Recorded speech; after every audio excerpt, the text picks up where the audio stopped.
Hello and welcome back to Wisdom in Action, the podcast where we explore what it takes to bridge the gap between knowing and doing, because that's where the real wisdom is born.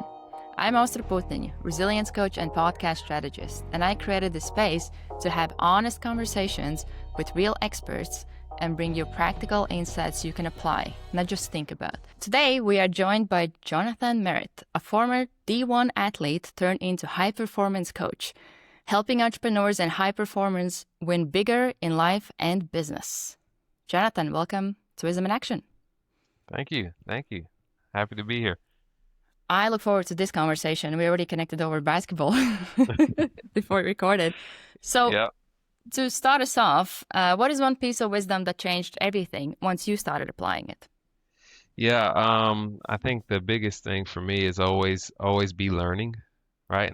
And I don't know if I'm the first one to ever come up with that phrase, but just how important it is to always, continue learning. So, personal development or just learning a lot of new things. That has been the biggest piece of, some of the successes that I've learned and some of the successes that I've heard other people, share the same messages that, are even more successful than, what we realize. So, yeah, I would definitely say, continuous learning, like learning doesn't ever stop. How did you get to that realization? I would say through just that feeling of, basically having a goal that was set. So for me, it was that, I can take it back to, playing Division One, right? But then when you get to playing at a high level, basketball, then you're like, okay, well, what's next? Right? So there's always this constant chase, until you get to a place where you start to feel maybe that you are created or designed to do more, but you're not exactly sure what that is, right? And I think a lot of people at that point has a decision to make. You could either, just always have that question in the back of your head, or you can actually pursue, what it is that you're actually called to do. So for me, that's kind of how it started, was just like I feel like I could be doing more than just living for, myself and my family. That is okay, we need to get into this because I think even that chase for more, a lot of times it's not necessarily aligned with, I think, what you would actually want versus what you think or you have learned you should want. How to Mhm. know the difference between what is it that you want versus what maybe people around you thought you or said that actually you should focus on this. Yeah, so I think there's certainly some work that goes into the process. And so by that I mean, some of us from early we get kind of labeled one thing or we kind of get told, you should do this or you should do that, right? But I think a lot of us kind of have an inkling on what it is that we want to do. But I'll say this because this is how my mentor shared it with me was that, find it out what it is that comes natural to you. Not necessarily what you like to do, because not always what you like to do is, the path that you should go. And a lot of times that's our comfort zone, right? And so that Yep. kind of prohibits us from going out there and learning something else. But I'd say for sure, whenever I started to think about, okay, what comes natural to me? What is it that, maybe I was good at or I enjoyed to do that maybe others, kind of shied away from or didn't find as easy. And that's kind of like usually an indicator, like, okay, maybe I should be doing this, or what aspect of that should I be doing? And then you just kind of, go on a chase, go on a rabbit hole.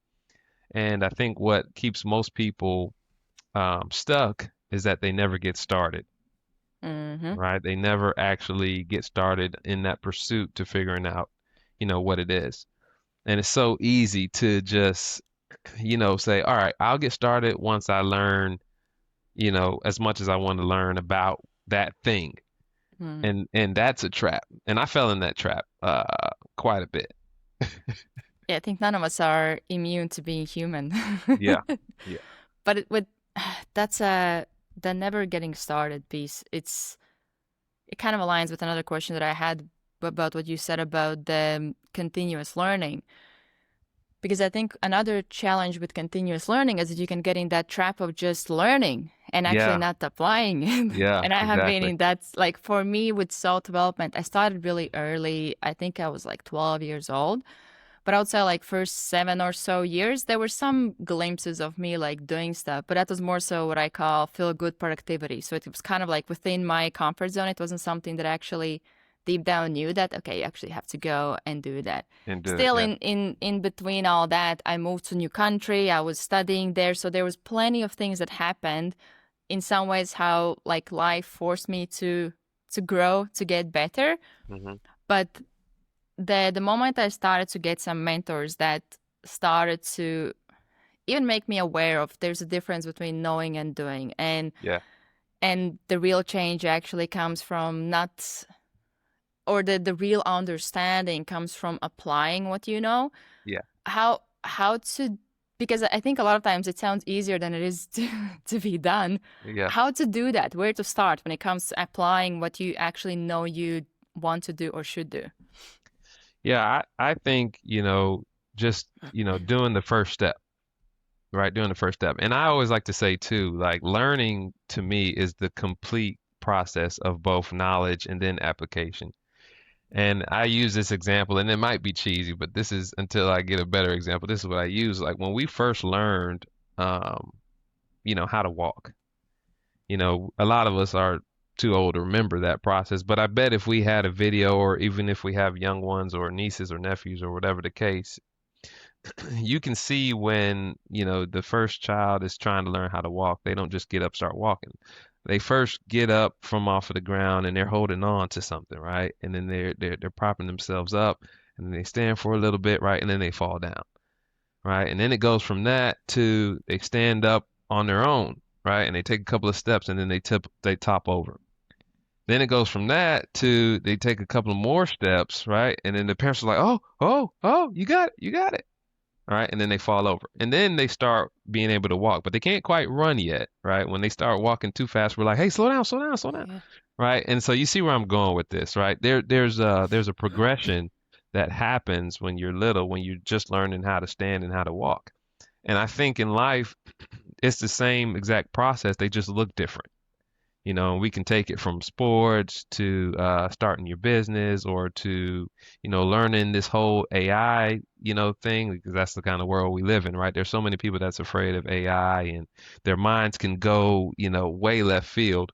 But the main thing though is just like taking that first initial step. What is the first initial step in whatever we're talking about? So if I'm talking to someone who's just starting out in the entrepreneurial journey, right? They'll say, "Oh, well, I have this idea and I want to do this," and then they say, "Okay, well, let's start the business, right? Let's create the LLC." Right? That's the first step. Or, I know you help people with podcasts and growing their podcast. So, let's just put our information out there with the followers that we do have, the audience that we do have, to say that, hey, you've got this podcast that's in the works, and you hope to provide some value to people pretty soon. And in a way, the people that you've shared that message to are now kind of like your accountability partners, because you done put out to the world that you're going to start something. And so you kind of feel this obligation to fulfill. And I think once you start just taking like small steps, okay, now I've told people that I'm going to start this podcast, and now I got to actually do it. So now then you'll probably go out and learn, right? YouTube, you can find a lot of information, or you can hire a coach. I'm a big believer in hiring coaches. They just accelerate the speed. But, there's so much information that you can just find on that next step. And then so at every level, you'll find that there's a piece of information that you don't know, and then you just seek out the next answer to that. And it's also, I think that this is a big one that I have seen, and I had with my first podcast. I saw it so much with myself, where a lot of times before we take the first step, we want to know everything from A to Z, like the whole path. Um, but first of all, you don't know what you don't know. Yeah. And also, you Yeah. don't know what will happen along the way. So as you take those steps, you will see the next door open. And it will Hmm. be like, oh, okay. Or there will be setback that you will actually learn from. And even with the setbacks or failures, big thing that I learned, or I got this like connection that I made like a few years ago. I did a like 5-day challenge, How'd that and go? it was really nice. It was actually quite fun. It was really interesting to have the real time experience where people Yeah, can ask questions and you see their like reactions, and also they'll do their homework. So it was really fun. I really enjoyed it. nice. Um, and I was talking about how, because I hear this a lot, how do I not lose focus? How do I make sure I don't lose focus? Mhm.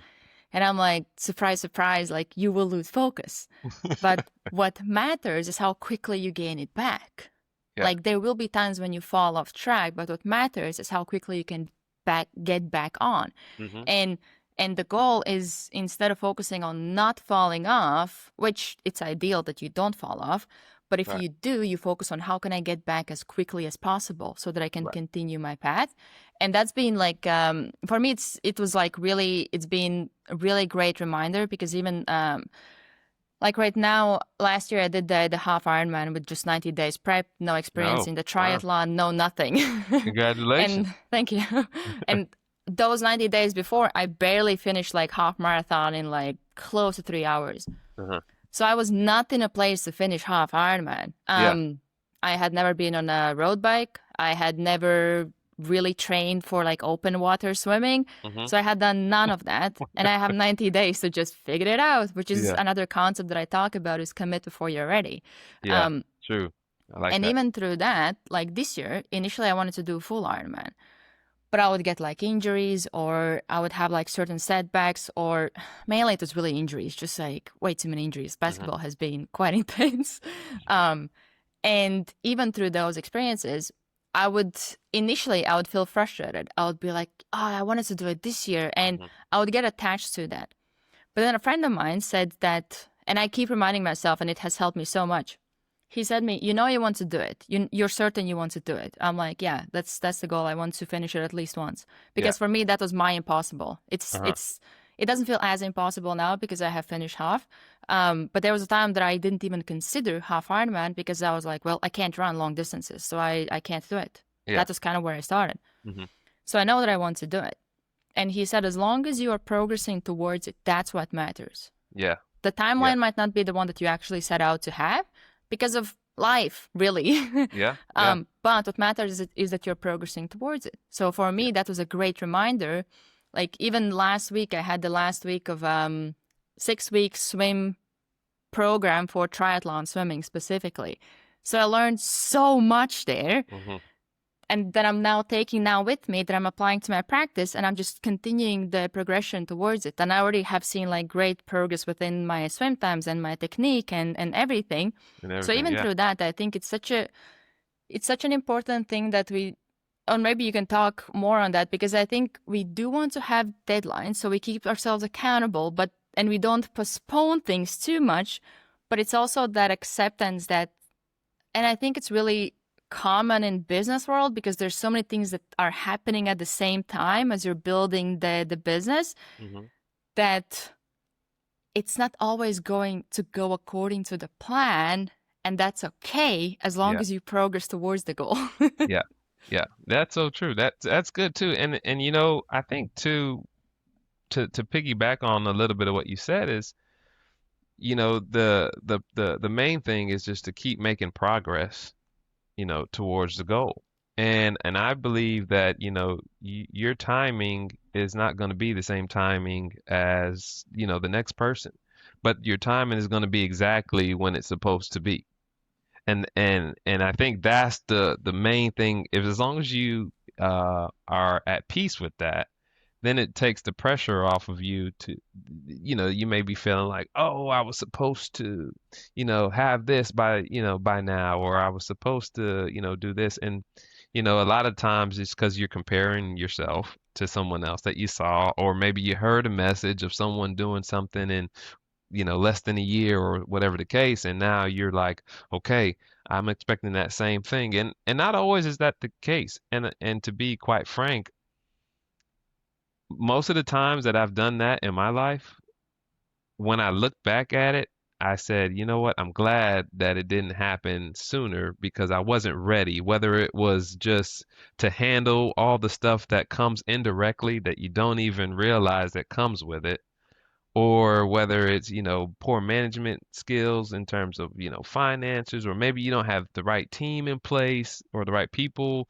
to handle certain things, and so there's a lot more that goes into it than what I think a lot of people just have in their mind of just, okay, I'm going to do this thing and I want it done by this year. And, you don't have a complete picture of what having that thing is going to look like for you, your family, and maybe the people that, you also partner or work with. So, yeah, I completely agree with what you and your friend has talked about with just keep making the progress. And then that way it gives you time to go through some things and figure, okay, what you need to have in place, just for protection, success, automation, reach, the whole 9 yards. Yeah, it's very interesting how like a few days ago I'm currently in one program where they were talking about really interesting concept of kind of how you restructure or how you shift your focus or the way you perceive the situation, especially some painful situations. Because a lot of times we have these negative associations with whatever it is that went wrong or didn't go the right way. Um, and there were like two things to do. One was to write what is the good that comes from it. So let's say for me not doing my full Ironman, what's the good? Hmm. Well, I can actually have time to focus and train up my technique, my endurance, my like even with the swim program, I learned so much. Now I'm thinking, okay, I want to get a running coach to help me with the running because Hmm. running is, I don't like the word hate. I usually say I dislike it with passion. So running will be the next one because I also, with two of my teammates, we have signed up for a marathon in Athens, which is the original distance in November. So Yeah. that's the big challenge this year. And also with the positives, I through doing those things, I get to meet new people. Because I probably, if I really wanted to, I could finish the race purely on willpower, but I probably Hmm. would get injured, and there could be many things that could go wrong. Yeah. So I want to play it smart, and I actually see it as a positive because then I can give myself 12 months of actually prepping for it, as if I want to race, not Yeah. just finish. Um, Whatever the racing would look for me. Um, but then the other concept is that what would be the negatives if it didn't happen? Hmm. So what would be the bad things if I actually went on and did the race? So there's like looking at what could be the negatives. The So negatives. it's Yeah. kind of like you go through those, and pretty much like the task there was to identify like different wounds that you had in your life or different pain points, and Hmm. then you can use that to pretty much like create your content that people can connect with. And but it was something that as I was going through some of the examples, for me the perspective of the situation shifted. I was like, wow, there's actually so many good things that came from this or that experience. Yeah. So I think a lot of times we can get so stuck in this one like perspective that we lose the perception of something else that actually can come from it. Yeah. um And how do you I remember there, too, there was a time too where I had to kind of shift the way I thought about, like, for example, when I first started training basketball, my training basketball business, there were some thoughts that would creep into my mind and say like, okay, well, what if this doesn't work? Or, why would anyone choose me? Those were some common, thoughts, even though I knew that I could do it, and I was always told that, hey, you're good with, the youth, and then I knew basketball, right? So I kind of had, the the confirmation that I needed, but still, I think there's always these thoughts in the back of your mind that like, why you, or who do you think you are, and so I had to start to change my mindset also to like saying, okay, how awesome would it be when this does succeed, or how fulfilled will I feel when I make an impact on these kids, or you know what I mean? And instead of saying, well, what if it doesn't work? So I think a lot has to do too with, just our mindset on, instead of looking at the negative side of things, there's two sides to the coin. There's always going to be two sides to everything. And so you can choose to focus on the negative side and say all this, if what if no one shows up, or what if I can't do this, or what if I get, hurt or disqualified, whatever the case. Or you can look on the positive side and you say, how awesome is it going to be when I complete this? Or, how awesome is it going to be once I, serve my community, or, I make all this money because the business that I created, or how many people are waiting on me to actually, give them some helpful information that they can, avoid some of the mistakes that I made. So, and I can share a story with you. That when I was in college, I played 3 years. I had got hurt. I had a knee injury, and this was actually the day before our first game.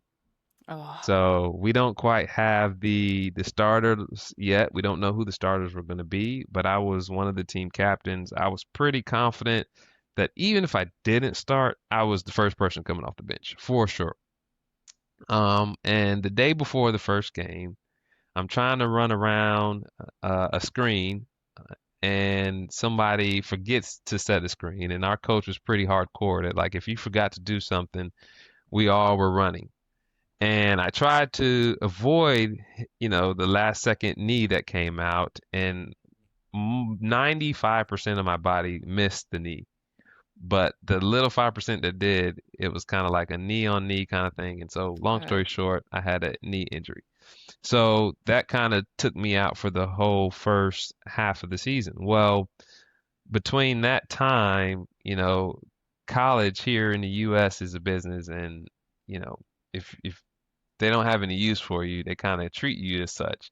So, long story short, that was the end of my basketball career, just because the coaches just didn't really have any use for me, and so I kind of was left with this feeling like, okay, well, basketball is my identity.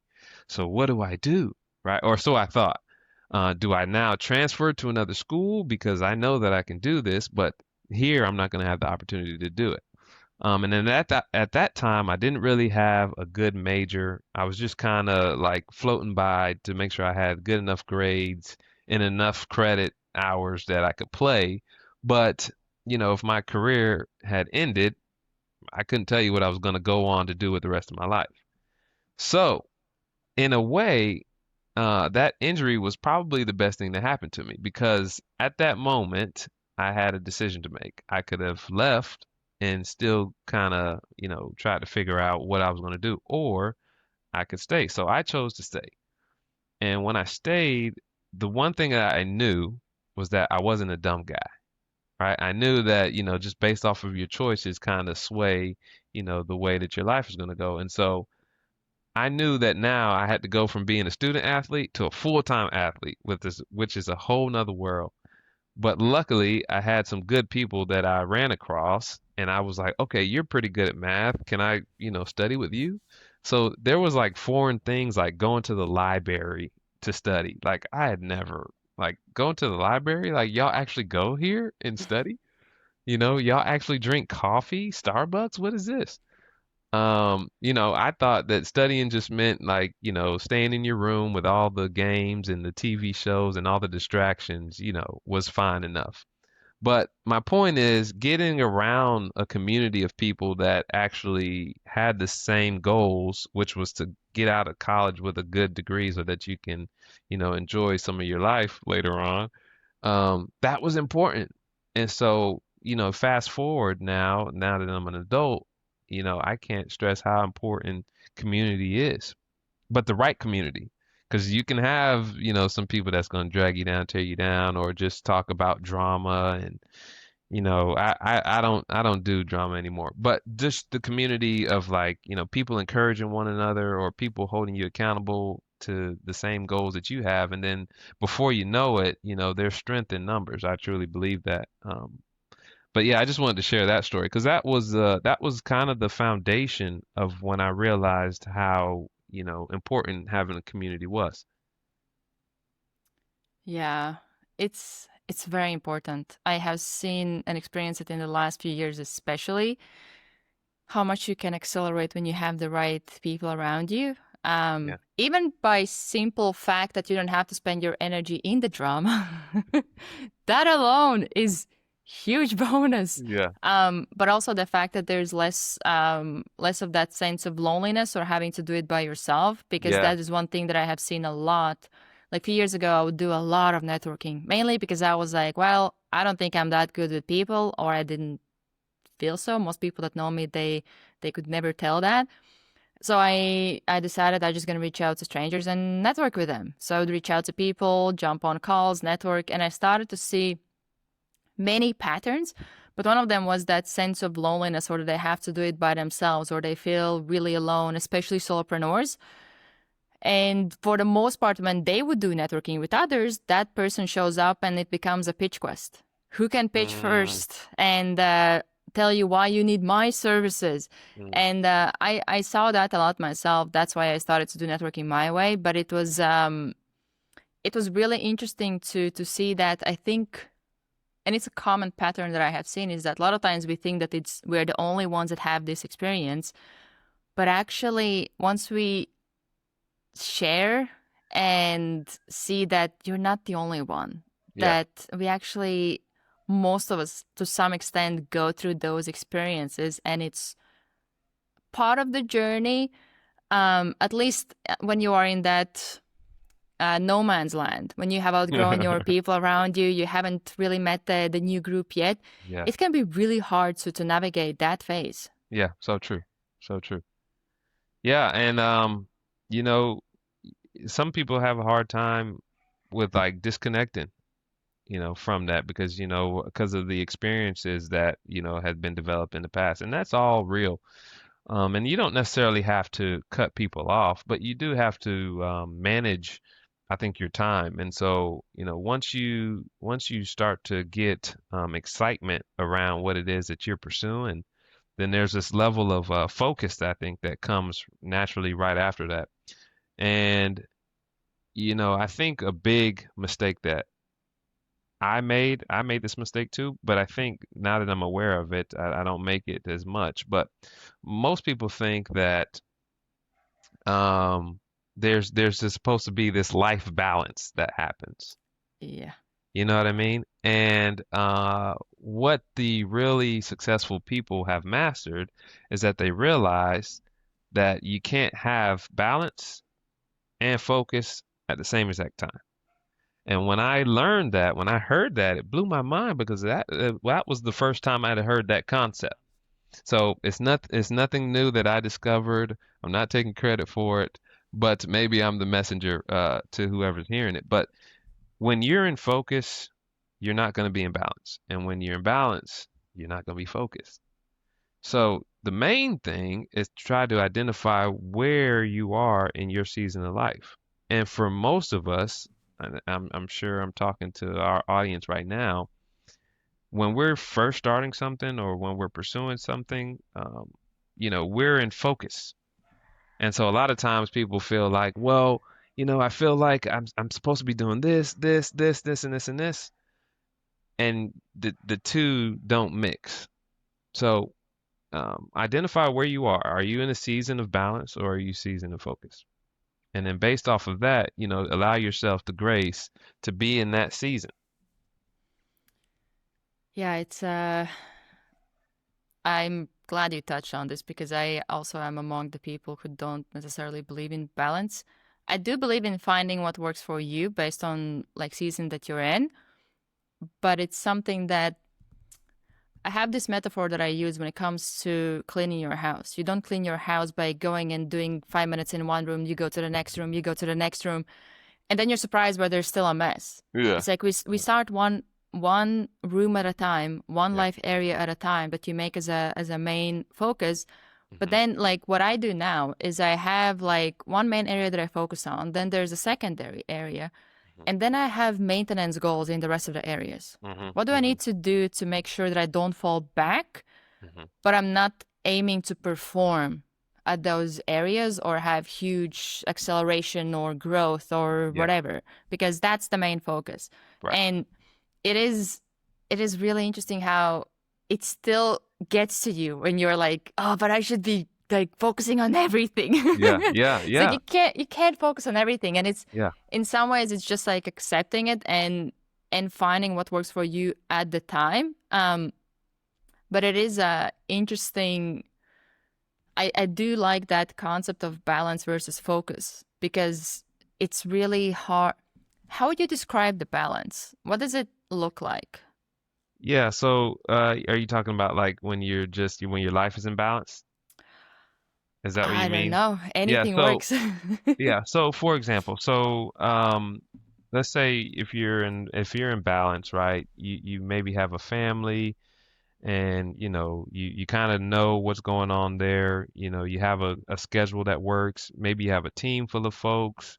A lot of your business or your profession is kind of on cruise control. When I say cruise control, meaning you have a team and there's some level of automation there where you have set hours. Maybe you're getting booked to speak or you're getting booked for podcasts pretty regularly. Pretty regularly. There's nothing new that you're working on, right? And then on the contrary, the focus is, let's say you're starting up a new business. So you have an existing one, but now you're starting a new one. And there's, like we talked about earlier, all the new things that you don't know, and all the things that you do know that you got to execute. Or maybe you're writing a book, or maybe you're starting a podcast, or maybe you're starting a media challenge on YouTube. So those things kind of require your attention to be a little bit more focused and a little bit more dialed in.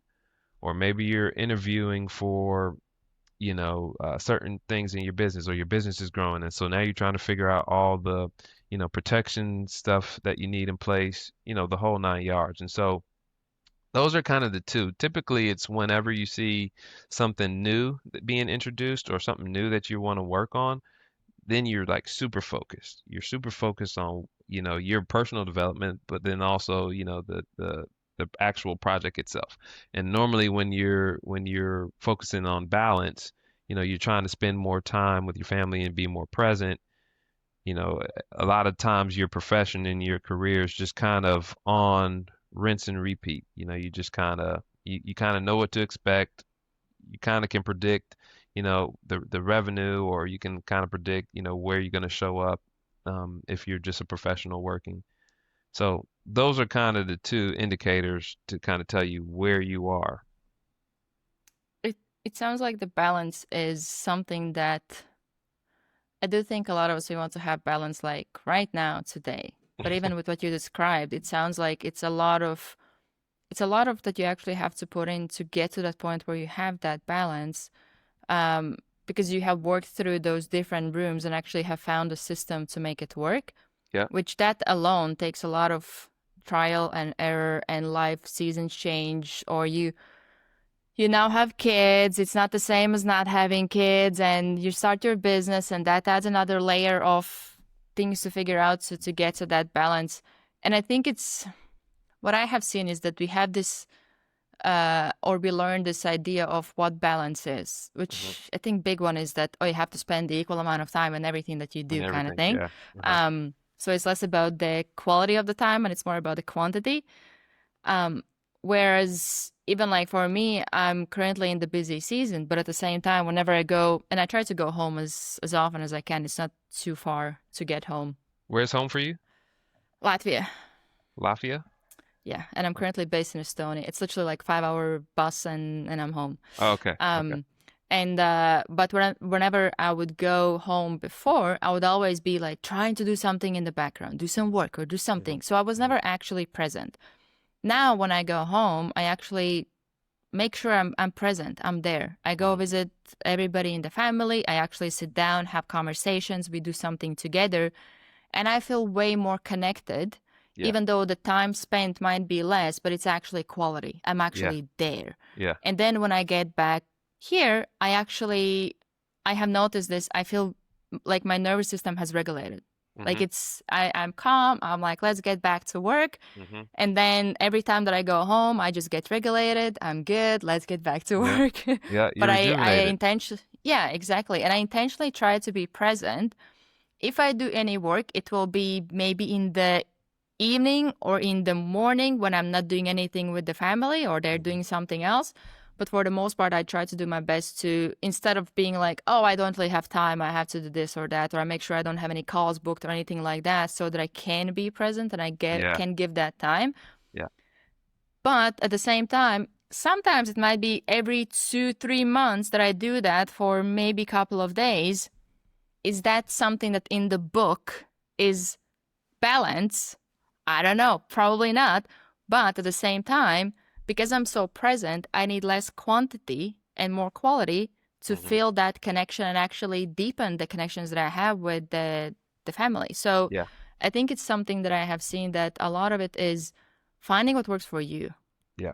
And the best way to do that is by trial and error a lot of the Yeah. times. Yeah, a lot of times. Yeah. And just be mindful of the trap of complacency. Because like, in order for us to achieve whatever goals that we have set, most of the time, I say 98% of the time, that requires us to be somebody who we're not used to being. You know what Yes. I mean? And so, I think what you talked about is so key, which is basically, making sure that you're not getting burnt out, right? There's things that, you should Been there, done definitely, that. yeah, yeah. And I mean, you only get one set of parents. You only get, you know, um, opportunities to meet good people, every so often. So when you find those people, yeah, it's very important that you set time to spend with those people. And a lot of times, when we're being super focused on something, a lot of times it's because we want to spend more time with those people. So we are sacrificing, in the short term in order to spend more time with those people in the long term. So yeah, I definitely agree with you is that quality time is what's most important. And not completely focus, doesn't mean like completely like forget about everything else. That's not what I meant when I say that, but just meaning when you're focused, you're spending more time towards that thing, than you would normally do. Or you're really trying to, you know, you may be cutting out like activities and entertainment stuff that you would like to do, or your friends are saying, "Hey, let's go out and do this and this and this and this," and you're like, "Hey, no, I'm focused on this project or something." Or like if you're on this weight loss journey and you're trying to get fit, it seems like as soon as you've decided that's what you're gonna do, there's gonna be a bunch of parties and Yep. weddings and friends want to go out, and so that's what I mean is that part is the level of focus where you have to deny yourself of that stuff in order to achieve that goal. But then once you hit that goal, then you're a little bit more free now to get those same invitations to say, yeah, yeah, I can go out or I can, eat this or that. Not completely, indulge in the bad food, but you know what I mean. Yeah, I have been that annoying person that like when team comes together, I'm like, oh, I'm on 75 hard, so I can eat healthy food, Yeah. or like I just drink my water. But it's like one comment I have on what you said about the realization that we have limited time with the, even like with the parents, grandparents. Like for me, actually, Hmm. what helped was Jesse Isler. I heard him talk on one podcast where he said that if your parents, let's say they're 60 years old and let's say they have another 20 years to live, you don't have 20 years with them. If you visit them Hmm. twice a year, you have like 40 more times with them. That's it. Yeah. And there was something that even sometimes when I would have calls with my parents or just like be around them where I'm like, I would have this thought, I could be doing something more productive right now. Hmm. I Hmm. remind myself that there will be a day that I'm going to miss this. Hmm. So I might as Hmm. well enjoy it right now. And that has been a big shift for me.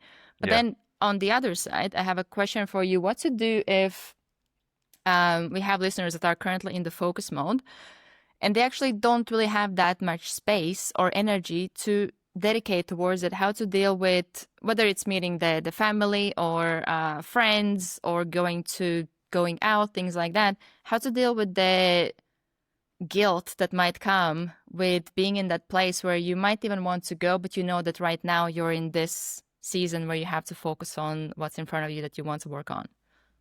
Yeah, I think the main thing, and this is what I would do, right? So everybody's gonna, um, not everyone, but there'd be some messages that may differ slightly. But this is what I would do.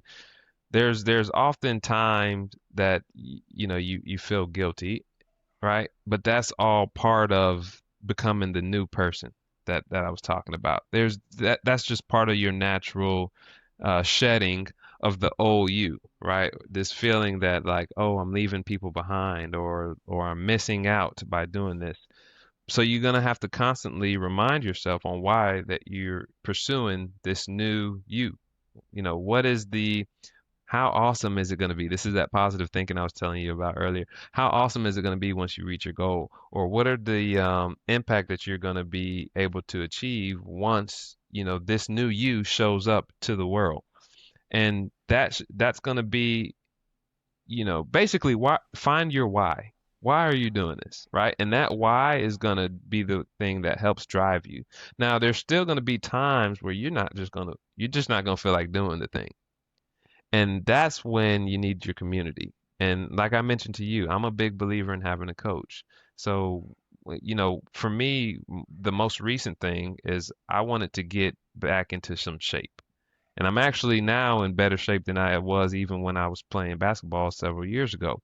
But how I stumbled upon that, I was tired of, you know, this whole trend of just having like a dad bod, right? Uh, And I'm like, what does a dad bod mean? I don't want to, I want to be a dad. I don't want to look like a dad, you know, if that's what it is, right? But I always kept saying, oh, I'm just gonna look it up, and then once I look it up, I'm gonna, you know, do whatever. And then I never did the thing. Okay. So I finally, there was a buddy of mine who was just starting his business. And for years I had been telling him, hey, you need to start your business because there's people out there in the world that's waiting on you. So fast forward several years, I said, hey, I'll be your first customer. I'll be your first client where you can see real life goals because you need confidence to start. And I'm tired of looking like a dad, right? So we both win. Okay.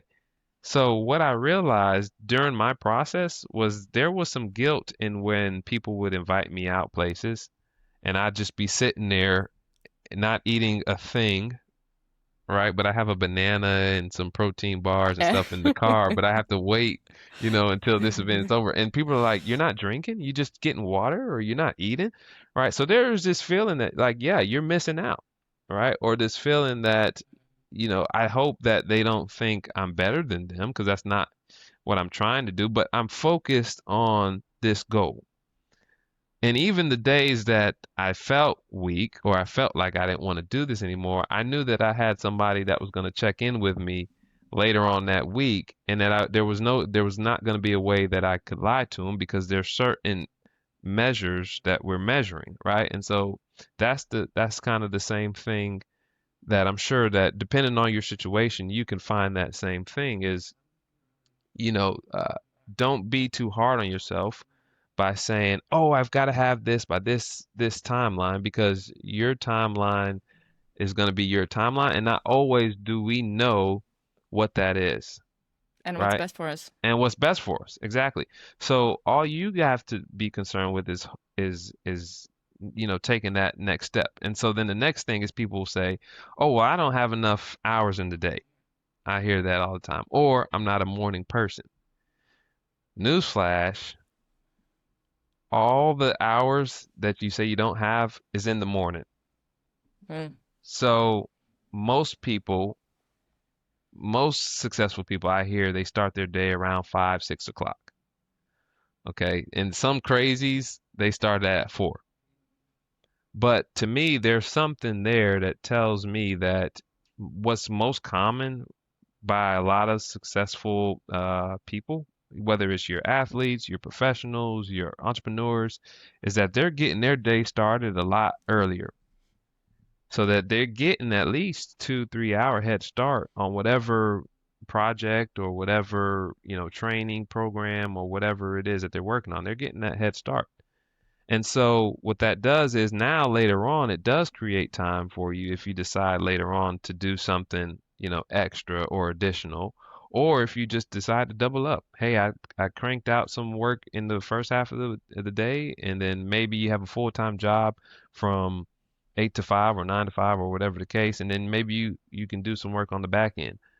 Um, but when you're focused, that's the kind of, schedule that you may have, as opposed to maybe, just waking up, going to work, and then, deciding to go out to eat or deciding to spend time, a bunch of different things that you would rather do at that point. So, Yeah.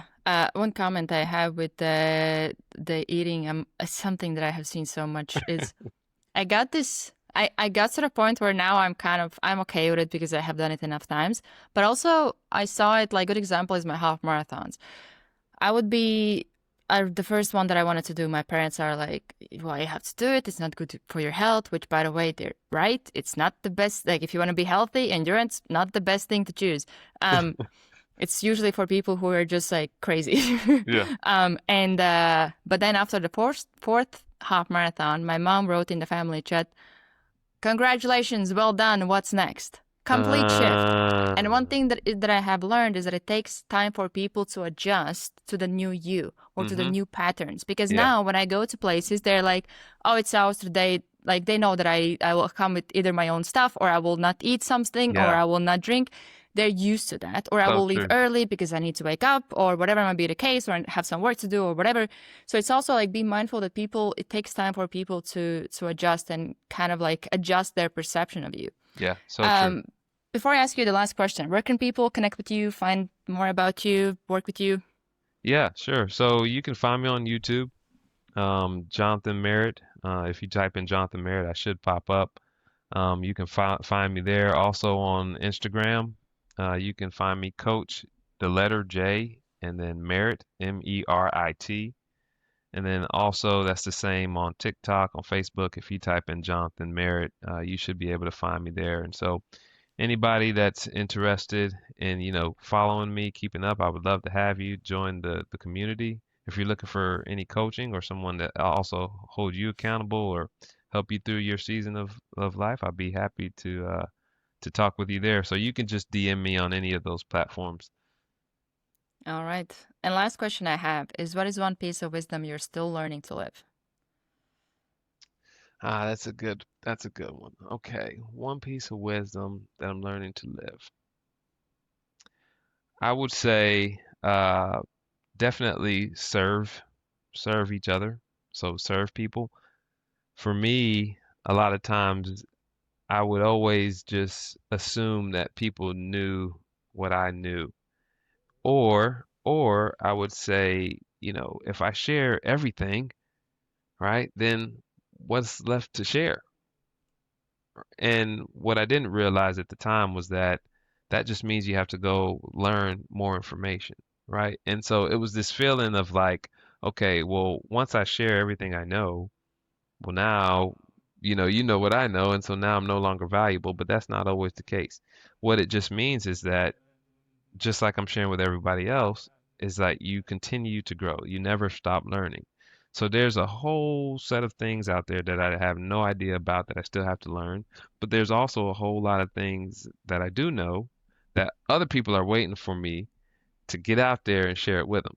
Right? So I'm kind of like in between where it's like now I'm understanding that my story, my message, the things that I've learned, there's a whole lot of people that can, benefit from that and are waiting for me to share it with them, you know? Yeah. And then at the same time, that means once you share that and once you help people and actually help people succeed, that's where my fulfillment comes from. So Yep. it's not about, what do I get out of it? It's actually about serving. And so, when you look at Solomon in the Bible, you can see where, people would come from all over the world to hear him speak, right? And so speaking is him, giving out his knowledge, right? And he was considered the wisest man, of his time, right? Other than Jesus, that is. So, to me, even God, when he had a message that he wanted to give people, he put it in a book, right? So that's just, tons and tons of different examples of, you know, things being put into, some sort of, resource and given to people to help them better their lives. And so I feel like that's what, my calling is as well, is to help people better their lives. Love So it. that's what I'm here to do. Yeah, I can definitely relate to that as well. Well, Jonathan, thank you for coming on, sharing your wisdom. And anybody listening, if you're an expert with 20 plus years experience and you want to come on, there'll be details below. And if you want to start a podcast, need help managing the podcast, or want to get on more podcasts, there'll be information below as well. Thank you for tuning in, and we'll see you in the next episode.